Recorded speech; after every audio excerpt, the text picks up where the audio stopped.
Okay, so here's my journey of a 2012 Ford Fusion air conditioner issue. So before you comment, obviously I took it to a Ford dealer, and the Ford dealer said he couldn't fix it. Hooked it to his computer, said it wasn't showing any errors. So then I had to do it myself. Of course, I took to YouTube and found a lot of different options, and now I want to go over them for you so that you can have them all summarized into one video. And obviously it is charged up. We've had it charged 3 or 4 times, so it's not a charge problem.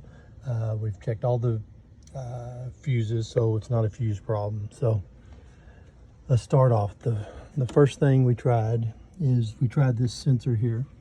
Obviously it's the easiest one to get to, right? And thinking that that might fix it. So we put a new sensor on. Then we were watching videos, and one person said you could unhook this sensor, tape it up and bypass it, and it would still work. So when I changed the sensor and had it plugged in, it did not work. Then whenever I unplugged it and taped it up, it did start working for a couple of months. Then it reverted back to the same problem, which is it will blow cold air for 5 to 10 minutes and then hot air after that. So neither one of those worked. In summary, I watched another video, and there's another sensor down here under the radiator. I'm sure it's just an oxygen sensor, but I saw a video where a guy said that fixed his AC on a Jeep that he had. So obviously I tried it, and that did not work. So let's go to the next couple of things. Now, inside the car, my next attempt to fix it. Now remember, it's blowing hot air. It starts out blowing cold air, and then it turns to hot air. So I saw a video where a smart gentleman was bypassing the computer, which is the blue plug-in here. Basically, he said that on these 16-pin plugs here, that if you take a ohm resistor, which is here, I bought an ohm resistor. This is what an ohm resistor looks like, if anybody is wanting to know. So he says if you take a 33,000 ohm resistor and bypass pin 15 and 13, which means jumper in 15 to 13, and basically fooling the computer into thinking that the temperature inside is proper, and therefore it needs to kick on the compressor outside.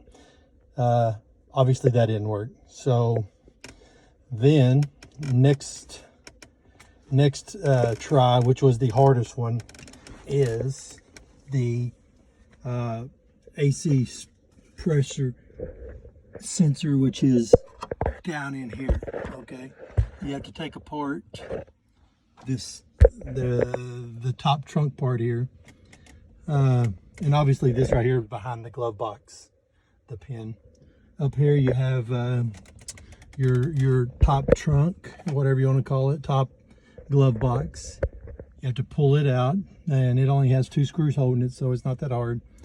And then what I had to do was cut a hole right there, as you can see, with a grinder, and get to that compressor switch, and I replaced it, and that didn't help either. So now normally they have to take the dash off to do that, and I searched many videos and found the video where the guy had cut the top out there, and since this is always there anyway, that hole doesn't matter. So that didn't work. Then, you know, I just process elimination. I moved to the actuator door, or blend door, which is located underneath here next to the brake and gas pedals. Okay, very hard to get to. But what it does is, this is the part, and what this does is it allows the temperature gauge will tell it to open for hot air or close for cold air, or vice versa, whichever one it is. So I had an older vehicle one time where I just left it open and it would just stay cold all the time. And in the winter, which in Texas we only have winter a couple months a year, so it's not that big a deal. But in the winter, you would have to either go underneath there and rechange the position of the door, or just do without hot air. But and these are pretty hard to put on, from what I've been told, and because you have to position the door correctly when you put it on, so you don't ruin the interior of these. So anyway, now I have done that, and it blows cold air. Okay, so, but I knew it would blow cold air, but is it going to blow cold air and tell the condenser outside to kick in the clutch and make it Freon cold, which it is now. I believe that this fixed it, but overnight I came back the next morning, started it, and it started blowing hot air. So that was telling me that either my door either shut, or just the temperature of the air made it seem hotter than normal. So my next step, and the only 2 steps left, is to replace this evaporator sensor again, which I did 3 months ago. So it makes no sense that I would need to do it again. So I don't want to do that. The next step is to replace this with this. I seen another guy on YouTube that his was doing the same thing. Obviously these Ford Fusions have issues with the air conditioner, because there's a lot of videos on YouTube about it. I'm trying to do all the options in one video so you don't have to watch them all.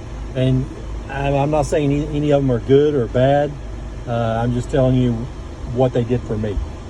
Now, I believe that I could leave it like this and it would work 90% of the time, because I think you could, if it did start blowing out warmer air, not hot, because remember, it won't blow hot if that door doesn't open. So it would blow warmer because the AC compressor is not being told to kick in for some reason. But if that were to happen, you could kill the engine and restart it,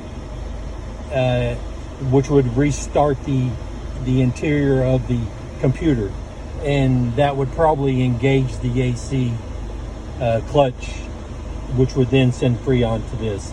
So now my thought is, do I take these 2 out, pop this up, and take this out and replace it with this salvaged one, or do I just deal with the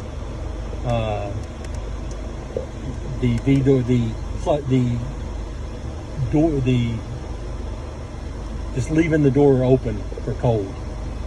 So that's just a summary of what has taken place with this 2012 Fusion. It's a good car. The air conditioner is just a pain. So I hope that helps anyone. And like I said, the sensor outside worked for a couple of months. Even when I replaced this one up here, it worked for a couple of months. But I think each one of those were just flukes, and it just was wanting to work for a couple of months. So anyway, if you watch this video and you enjoyed it, please comment below or subscribe. Thank you.